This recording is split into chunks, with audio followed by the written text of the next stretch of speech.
menawi kados niku malaikat qad ghafartu lahum, kula badhe mangapunteni kawula-kawulane Allah Subhanahu wa taala.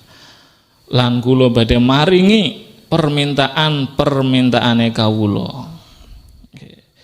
Wa ajartuhum, lan nyelametaken sapa ingsun ing ngabet mimma saking barang istajaru lan kang padha njaluk slamet sapa abet menawi hamba-hambaku menika nyuwun dipun slametaken kula tek slametaken niki dawuh Allah Subhanahu wa taala.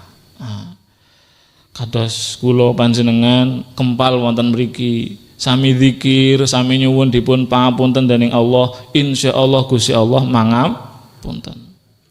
Kepengin selamat saking neraka, insyaallah Gusti Allah nyelametaken kita saking neraka. Allahumma amin ya rabbal alamin.